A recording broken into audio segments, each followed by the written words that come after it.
Okay, awesome. All right, thanks everyone for joining. My name is Stefan Natu. I run the product team for Amazon Braket, which is the quantum computing service of AWS.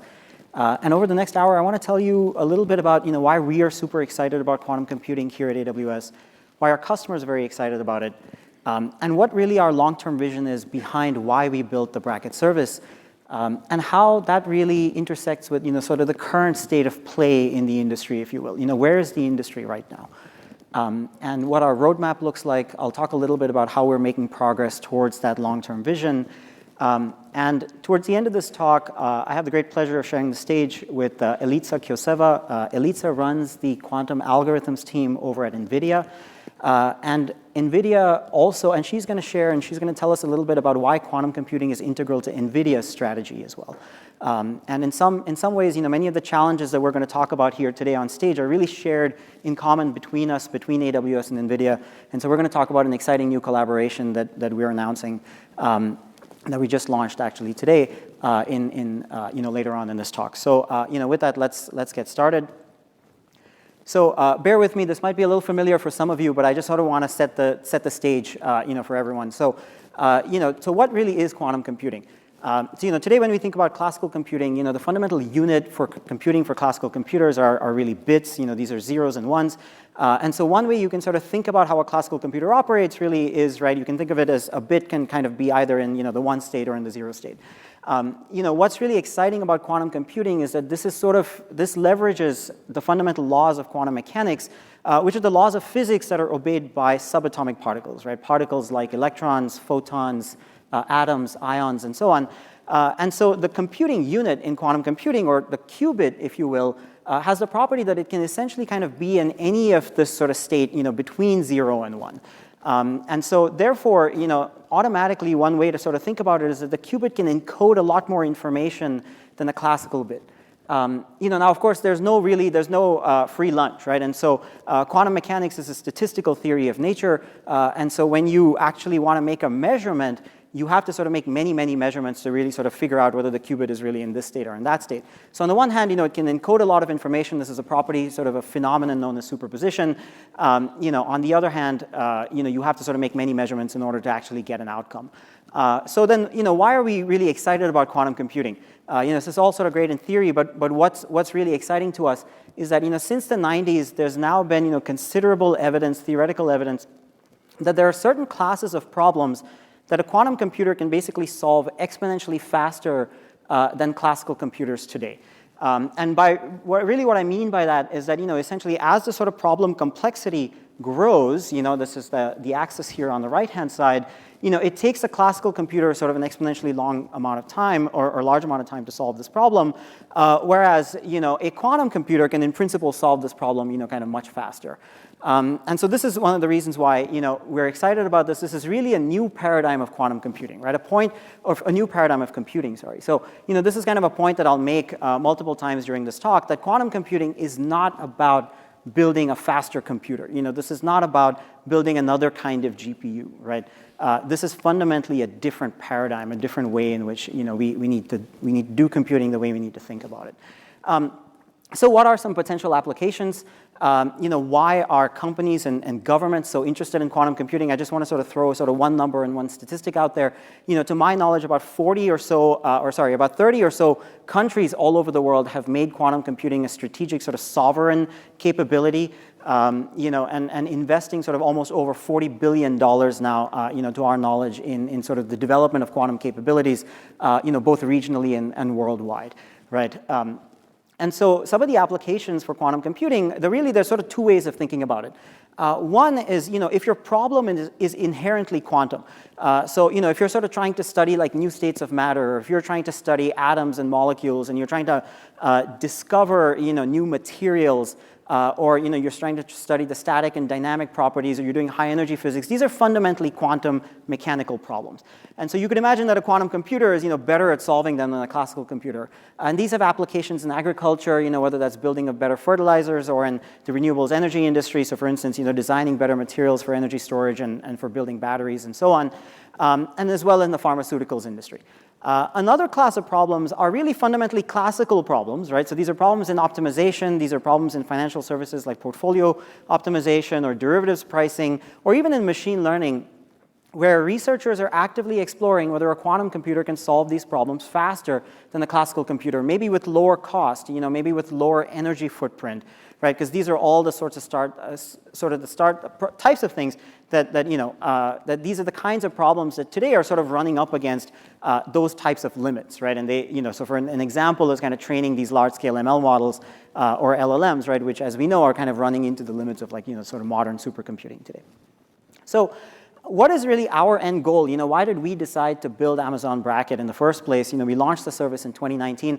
The goal for AWS really is to make quantum computing an integral part of the fabric, the infrastructure fabric of AWS. Fundamentally, the way we sort of see the vision in the long term is that a quantum computer looks like any other instance, right? You can go to your EC2 console and, you can, instead of selecting a CPU or a GPU, you can kind of select a QPU, if you will, and then it spins up an instance type, right? So essentially, the reason why we launched Braket is to make quantum computing part of that fabric. And so we wanted to learn, what are customers doing with quantum computers? Why do they want to use them? What are going to be the resource requirements? What are going to be the classical compute capabilities that they're going to need adjacent to these quantum computers? We do not really think that sort of quantum computing will exist kind of in a standalone manner. These aren't your iPhone or your laptop, isn't going to become suddenly powered by a quantum computer one day, right? A quantum computer is really an accelerator. Right? So a quantum computer is going to exist, in tandem with classical computers. In the same way today, GPUs operate in tandem with CPUs, right? So that's really how we think about it. And so sort of understanding, what are the networking requirements, the security requirements, the latency, the throughput requirements of these quantum and ultimately hybrid workloads is, why we got in this business, in this game, right? So, something we sort of always like to joke is that, we're here to sort of make quantum computing as boring as possible, right? So you guys are out there discovering the new algorithms and new applications. We are here to sort of, make this run just like any other infrastructure that you're used to that's part of, your AWS environment today. So, with kind of this long-term picture, where really is the industry at the moment, and I kind of really want to sort of set the stage early, right, is that today there is no quantum advantage in business, right? So, this is still an emerging technology. Researchers are actively exploring and discovering, new algorithms. But the quantum hardware is not at a place today where you can solve any commercially viable, commercially relevant applications, right? So sort of just to give you a sense of scale, some of the algorithms that we were talking about, right, these sort of interesting applications that we were discussing, in order to kind of solve a commercially useful problem, you would need a computer, a quantum computer that makes an error in maybe 1 in a billion operations. By contrast, the best quantum computers that we have today make an error in about 1 in 1,000 operations. So you see that we sort of have about 6 orders of magnitude to innovate across. We have a long way to go. And so, on the one hand, you can sort of, be cynical and say, well, then why are we here? The reason really why we are here, even though sort of this is a long journey, goes back to that point that I was making, is that this is not a better, faster GPU, right? Or this is not a better, faster computer. This is a fundamentally new way of computing itself, right? So, you can sort of think about it as, we're not sort of trying to build faster horses, right? We're basically kind of building cars, if you will, right? So what this means is that when a quantum computer shows up that's actually interesting, this isn't like a modernization play. This isn't a lift and shift, right? There's not like a cloud formation template that you're going to be able to use that says, okay, how do I take my on-prem workload and just migrate it over now to a quantum computer? That's not how this technology will work. This is fundamentally about building new IP. The customers that are in this industry today that are actively participating in the industry, an example is JP Morgan.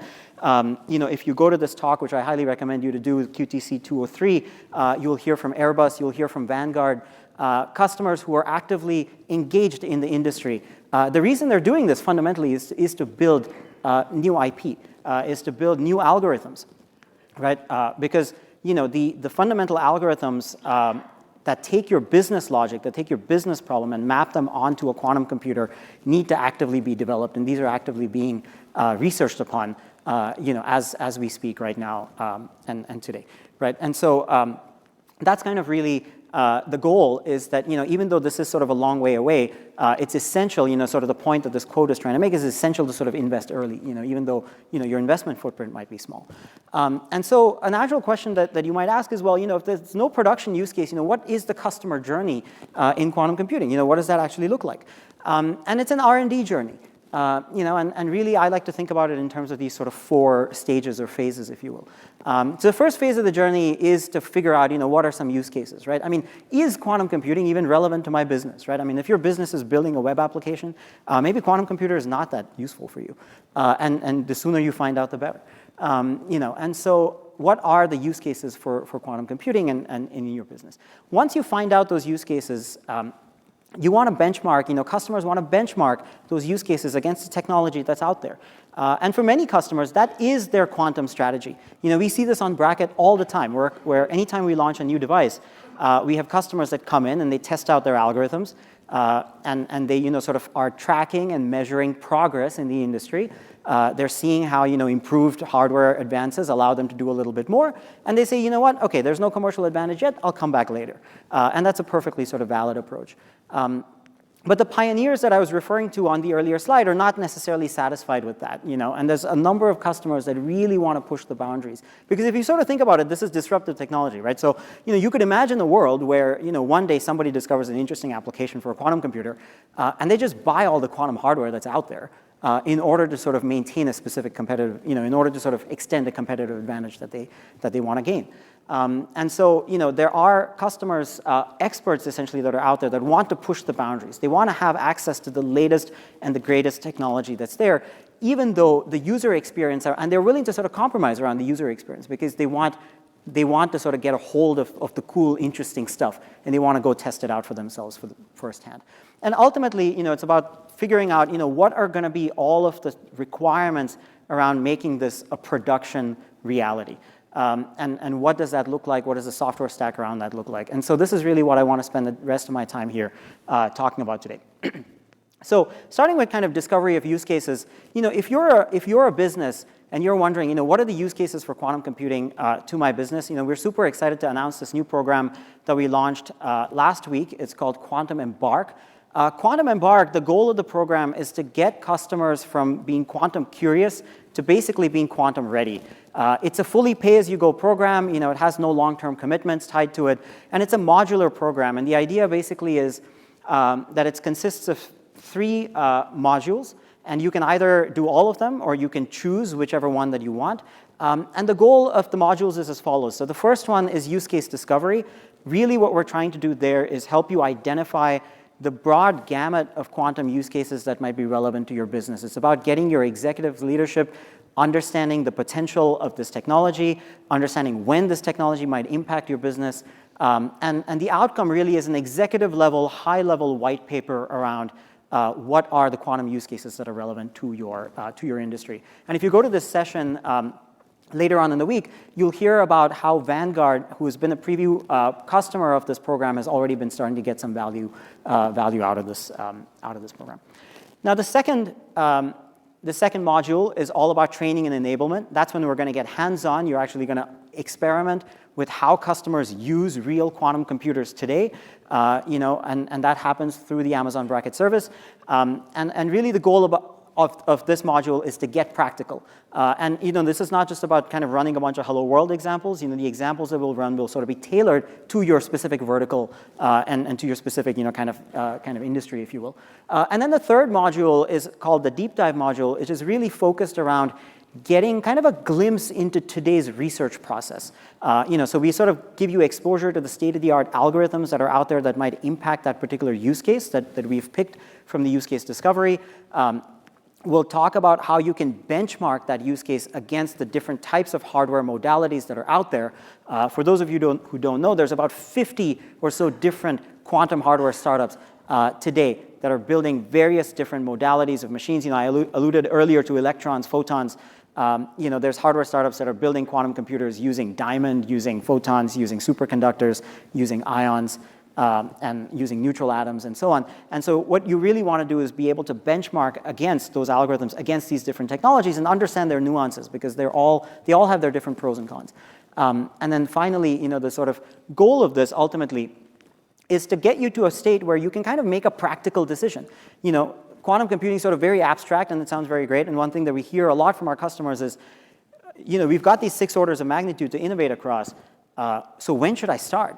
And how much should I invest, right? And the goal of this program is to really kind of enable customers to be able to make that kind of informed decision for themselves, right? Our goal is not really to push the technology on customers. We'd be perfectly happy when customers decide to defer, because this is a long road. We just want to make sure that you have all of the right information, you have all the right tools to be able to make that decision whatever decision you sort of want to make, ultimately choose to make. So I just want to kind of leave you with this particular quote. So this is an example. Westpac is one of our customers that participated with us as we were kind of designing this program.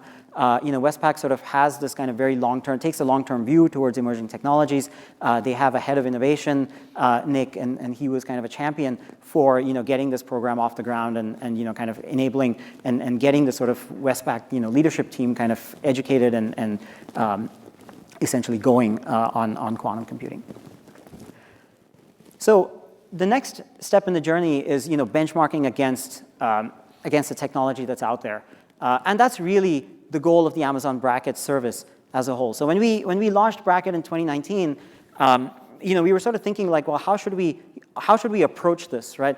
And I want to take a bit of a detour into generative AI. Of course, no talk here is complete without a Gen AI reference, right? So when Gen AI kind of became a thing a couple years ago, one of the questions that we always got from customers was, there's all these different companies that are out there that are building these foundational models. How do I know which foundational model should I choose for my business? How do I know, how do I experiment with all of these different models that are out there? How do I explore the nuances between them? Which ones are good for what use case versus not?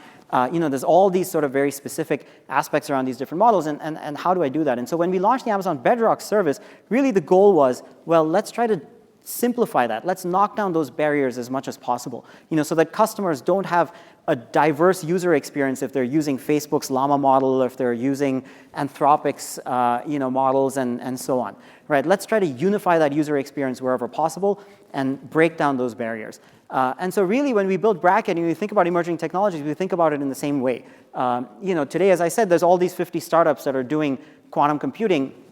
It is way too early to pick winners when it comes to this technology.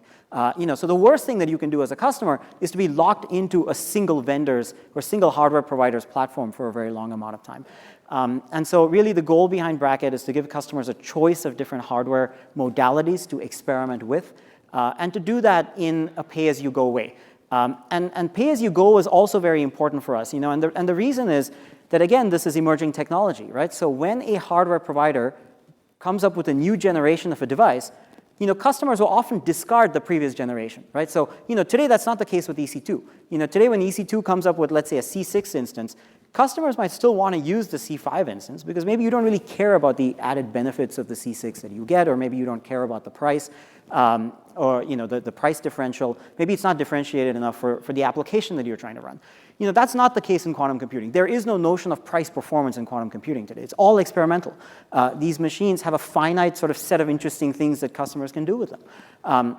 And so, you don't want to kind of create these barriers, where customers have to pay huge upfront fees to get access to the technology. So we wanted to make it pay as you go. And then the third thing is that, with these sort of diverse different platforms out there, naturally there's diverse access models, there's diverse software stacks, there's diverse pricing models, and we wanted to standardize that wherever possible. So those are really the tenets of building behind why we built Braket. It's really all about reducing risk for customers, reducing technology risk, and enabling you to spot opportunities faster. And so today on the service, we provide access to 4 different quantum computers from 4 different vendors.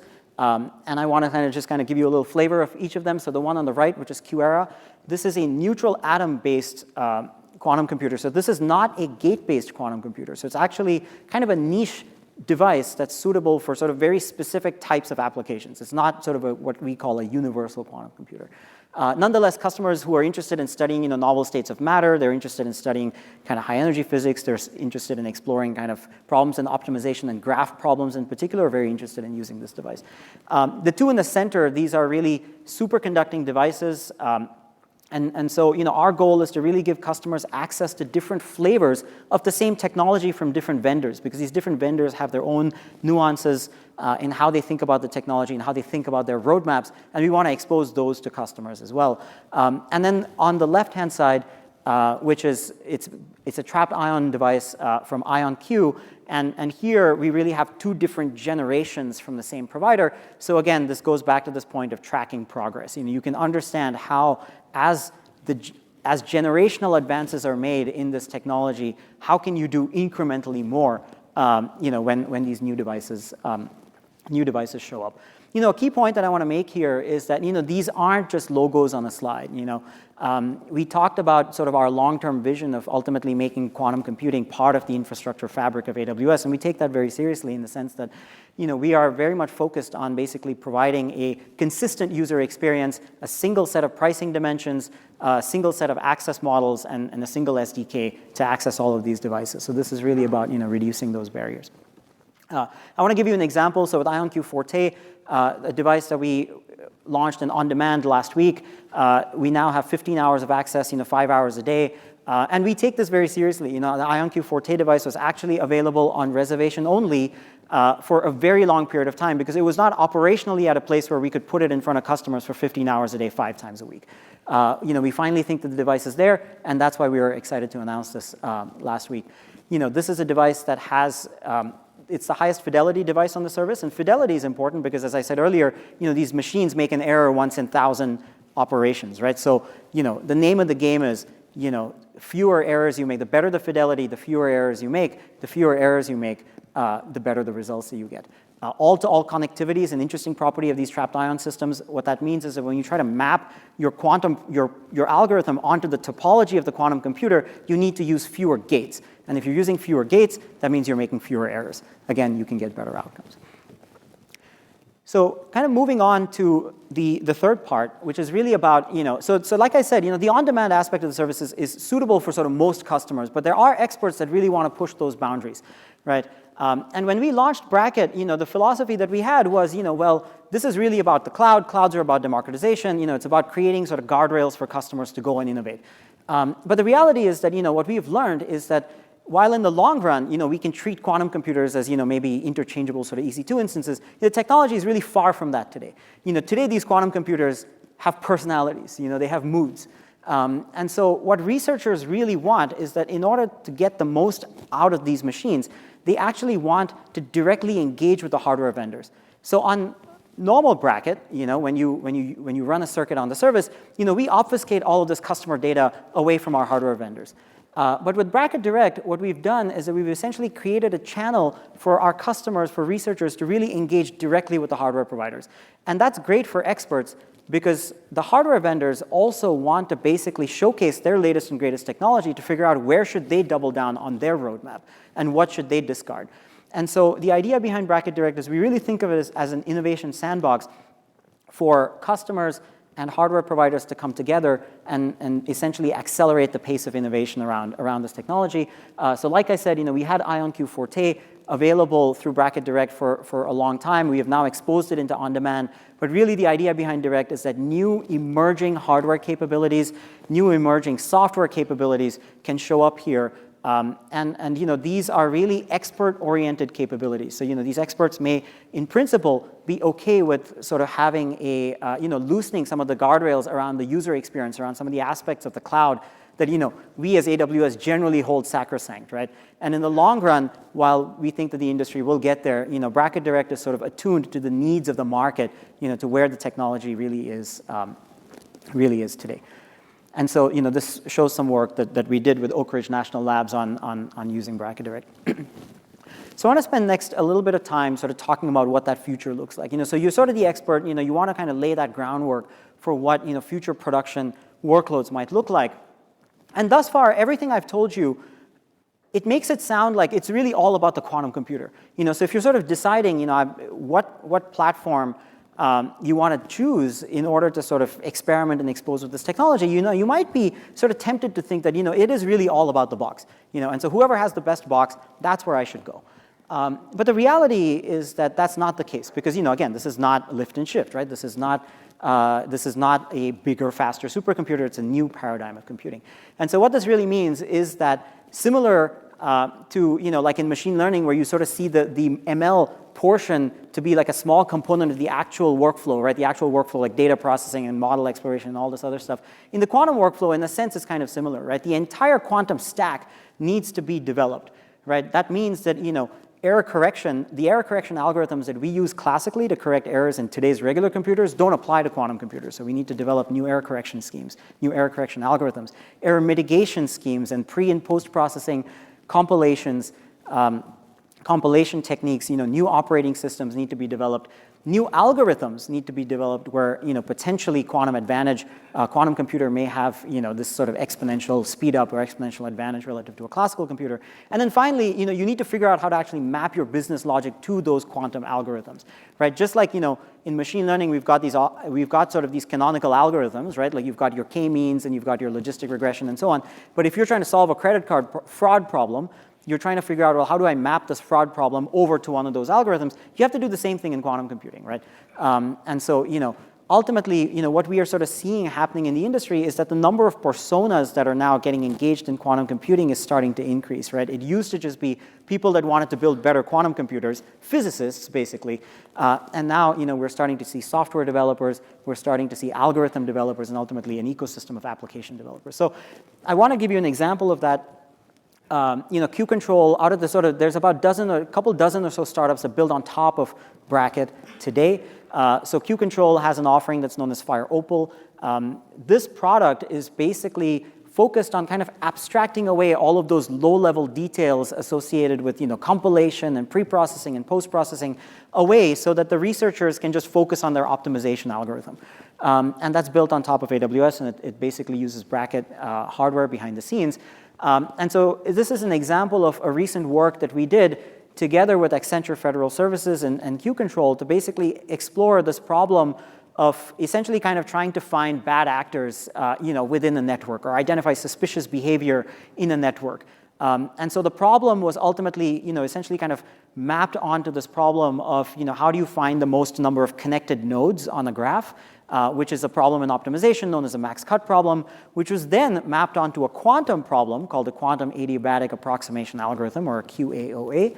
And then Q-Control ran that QAOA on IonQ hardware, and they were able to show that, for this sort of small particular graph problem, that they were able to beat the sort of classical benchmark, than the best sort of known classical benchmark, with their Fire Opal algorithm. Now, is Accenture going to go and put this into production? No, the graph is too small, right? It's too small to be sort of classically or commercially meaningful. But nonetheless, I think it sort of illustrates the point that what we really need to advance this industry and move it forward is kind of this ecosystem of AWS, hardware providers, software vendors, and ultimately application builders who have potential applications that they want to explore and experiment with quantum computing. That's what's going to move the needle in the industry.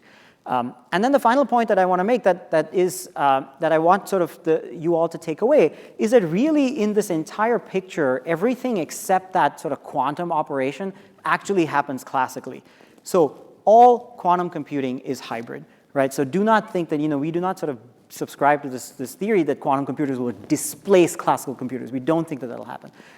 In fact, what we think is that quantum computers are going to operate in tandem with classical computers, just like GPUs operate in tandem with CPUs. Quantum computing is an accelerator for certain classes of problems. And so an important question that we always ask ourselves is that as we sort of start to think about that, data center of the future, if you will, what are going to be some of those challenges with interlinking quantum and classical computers together? So today we sort of think of this as a classical cloud data center, and then the third-party vendors, that's where all the quantum stuff happens. That's sort of the quantum data center, if you will.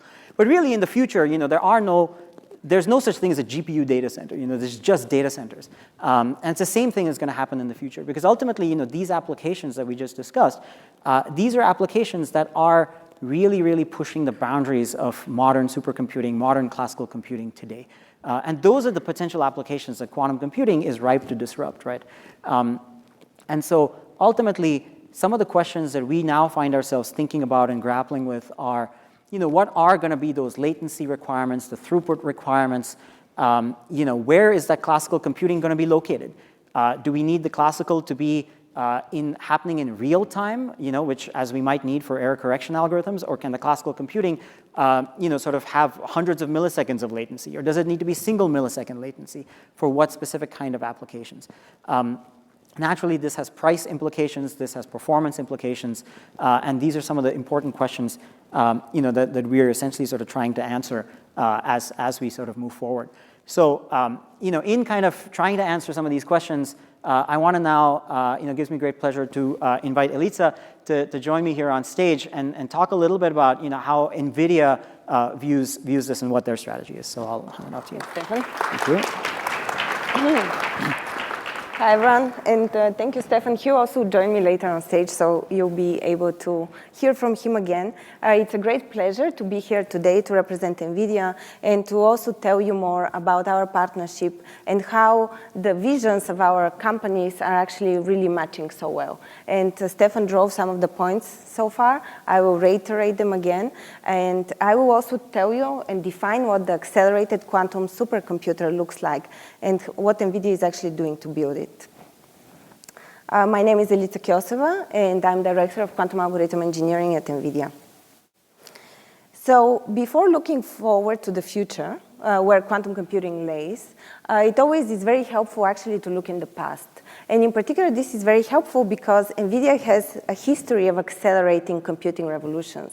And this all started, of course, 25 years ago with the invention of the GPU, the graphics processing unit. And it was initially recognized that GPUs are very useful for processing graphics and for processing operations in parallel. So yes, they were used for graphics processing, but very soon after their invention, some really smart researchers actually realized that one can use GPU also for matrix manipulations and for algebra. However, this was actually quite difficult to do, and Nvidia released CUDA, which enabled, and the result of releasing CUDA was transformative for scientific computing and enabled a whole revolution in scientific computing. Then fast forward to 2012, when it was recognized that GPUs can be used except for graphics for scientific computing, but they can actually be used for deep learning. And there was a record set for training of a convolutional neural network based on just one GPU. And this record was a world record that achieved about 30% improved performance just by training on a single GPU. This enabled the next computing revolution in deep learning. And in 2016, it was recognized that GPUs will be very useful also when applied to generative AI. And of course, the anecdote story is already known quite well, that Jensen actually hand-delivered a first DGX system to OpenAI, which was a very small and unfamiliar startup at the time for training their ChatGPT language model. But now, only less than 10 years later, we all experience generative AI as part of our daily lives. And this computing revolution was, in fact, enabled by NVIDIA technology. So what happens next? So the next computing revolution will be in quantum computing, and we have no doubts about that. And our position is that we will enable it the same way that we enabled the previous computing revolutions. So this is how the accelerated quantum supercomputer looks like. As Stefan also mentioned a few times, quantum computers will not be standalone devices because they are not general-purpose computers. They are very good at performing certain tasks, but also very bad at performing many, many other tasks. So they will always be integrated with a classical AI supercomputer. It's also important to notice that maybe there won't be just one type of a quantum computer. Also, Stefan spoke about that, that there are different types of architectures that are considered for quantum processing units, or QPUs. And they all have their positives, their pros, and they have their cons. So in the future quantum supercomputer, maybe there will be different types of QPUs, and they will all be tightly integrated with AI supercomputing. We will have different types of networking between these two. So we will need to have a quantum-quantum connection. This will be connections between different quantum hardwares. We will need a quantum classical network that will tightly connect a quantum processing unit with a classical computing system. And then we will have, of course, the classical computing system, which is with NVIDIA networking. So this is our vision, and this is how quantum supercomputing in the future will look like. But this is more or less where we are now. So instead of having these huge quantum computers with thousands of logical qubits, we have a smaller number of qubits, maybe hundreds, maybe even less, that are actually quite noisy, and they cannot perform useful applications so far for industry. So what do we need to get from the left side, where it's also still very much like a research job of a scientist? What do we need to go to the quantum supercomputer in the future? Well, we need to solve a few challenges. One of them is the infrastructure challenge, and I will speak more about that. But what is really required is a tight integration between a quantum computer and a classical computer. We need progress in error correction. It is very important to work and to develop new error correcting codes, to develop new decoders that are really fast and that can operate with hundreds, if not thousands, of physical qubits. We need better quantum hardware. And of course, we need better hybrid algorithms. So for better quantum hardware, in order to solve all of these challenges, not only hardware, but actually all four of them, what is really required is AI supercomputing. And NVIDIA's position is that we are developing the solutions to these problems, to all of these four types of problems. And the way we are doing it is very much open source. And we want to enable the whole quantum computing community, whether that is a quantum hardware provider, whether that is an enterprise that wants to use and test quantum algorithms for their use cases, whether it is researchers in academia or national labs working on algorithms, on pure algorithm design. We actually enable all of these types of users and interest groups in quantum computing with our solutions. NVIDIA's position in quantum computing is that we do not build quantum hardware, but what we have is a platform for hybrid quantum classical computing, which is called CUDA-Q. And this is a platform that has different types of backends. So we support a simulator backend and also a QPU hardware backend. The simulator backend, this is how it started, because it was also recognized quite early that GPUs will be very useful for simulating quantum computers as a state vector, with a state vector simulation or a tensor network simulation quite early on, and this was our first offering. However, since then we moved, and now we support hybrid jobs, the really seamless programming of a hybrid algorithm. And one can use either a simulator for the quantum part of the algorithm that runs on GPUs, or actually can execute the quantum hardware on an actual quantum computer. We already have over half a dozen quantum computers that are supported and can run jobs from CUDA-Q. And of course, we are adding more and more as we speak.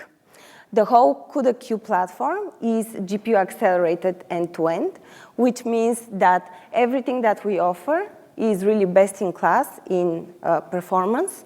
And we will show you also some benchmarking results later that justify this claim. We just had a few announcements at Supercomputing about 10 days ago.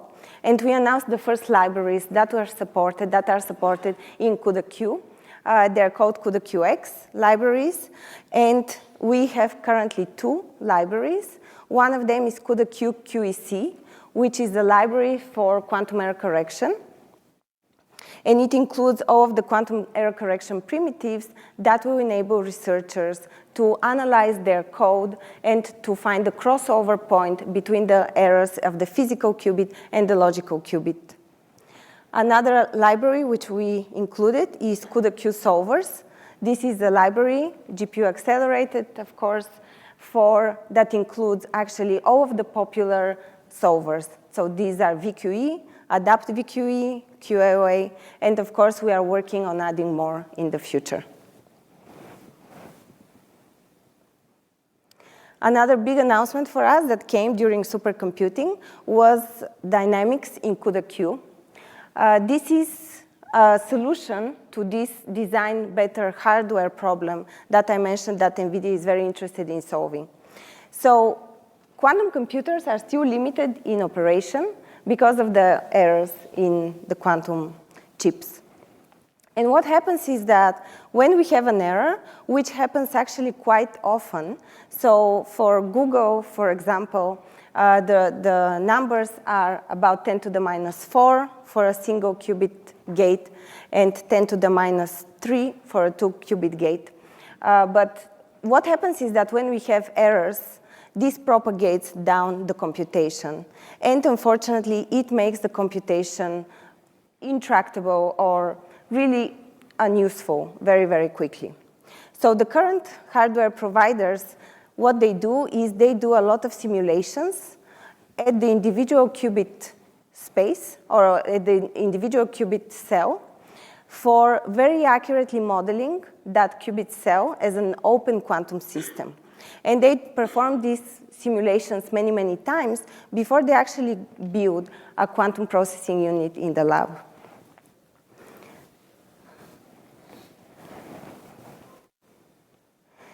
So the quantum processing unit or the quantum computer, what it does is it takes an input state and then it outputs a state.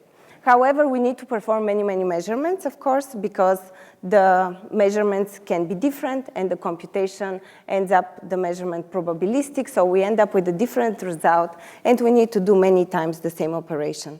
Then what happens also during the performance is we need to actually control the hardware and we need to implement gates.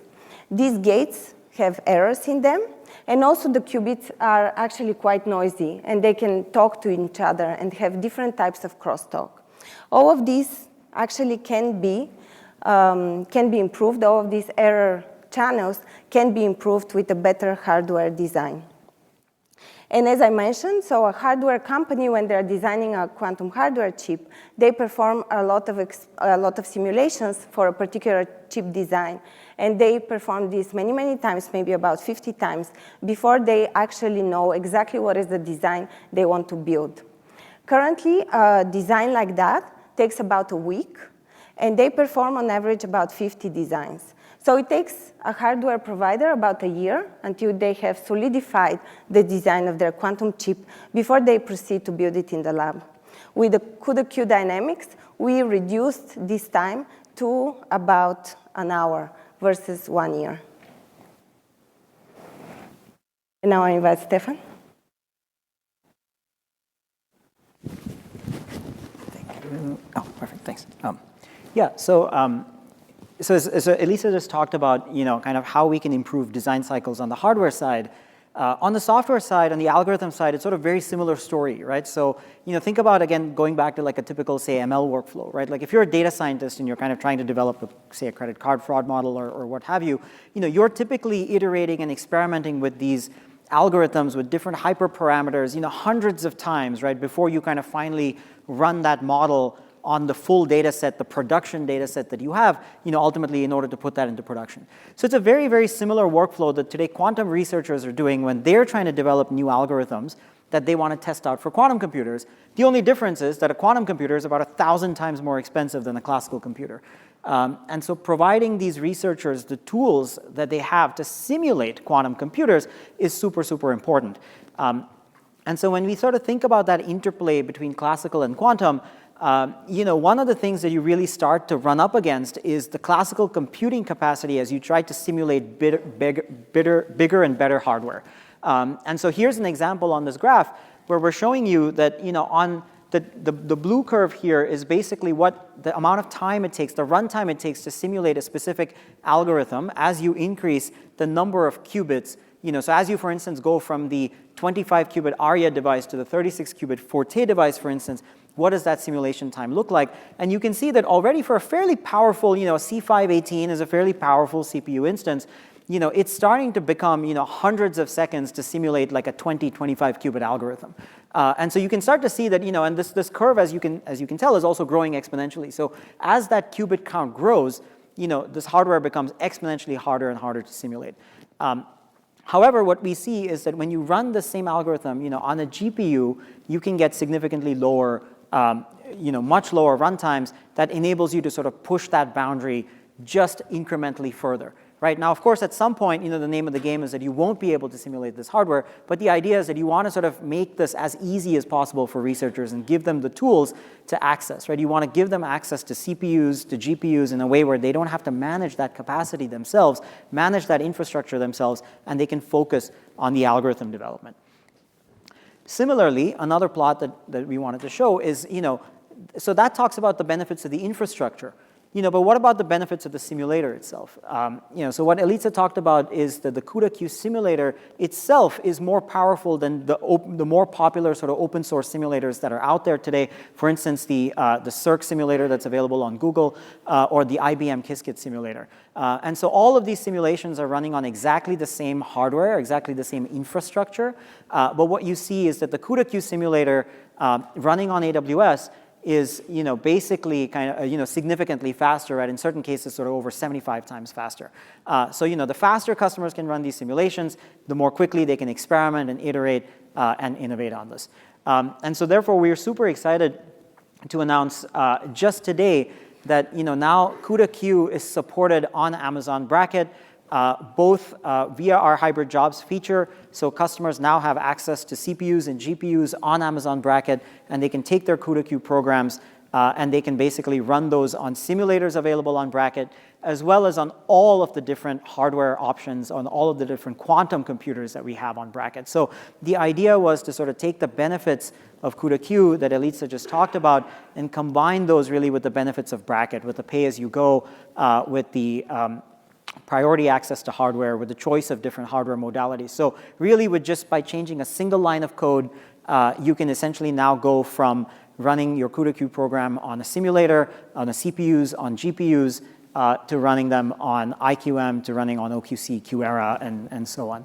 And so we really sort of strive to kind of maintain that consistent user experience and the same tenets that we talked about when we were describing Braket. So I'll hand it off to you. And also, we are going forward with that. As Stefan mentioned a few times, every quantum job is actually hybrid. And every use case will be hybrid because every problem that industry faces always has some classical compute that is required for it, either reducing the computational space, and you want to do as much as possible on the classical infrastructure rather than on the quantum one, or you need classical AI supercomputing for pre-processing or of the quantum computer, or for post-processing, for the control of quantum hardware. Many, many other ways that classical computing supports quantum computing. And classical computing is always part of the workflow that has quantum computers in it.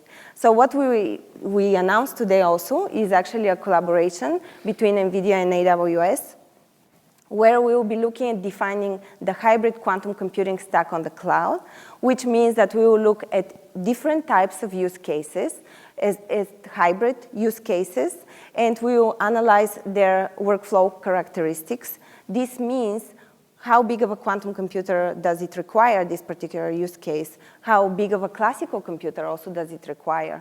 How big of a classical computer is required to actually run a quantum computer that will be used for the solution of that use case? And many other possible opportunities for that. And on the other side, we also consider the quantum throughput of different QPUs that are available on Amazon Braket. And we will combine these two kind of approaches at looking at what is available and what is required for useful use cases. And we will define the architectural vision for scalable classical compute and quantum computers in the cloud.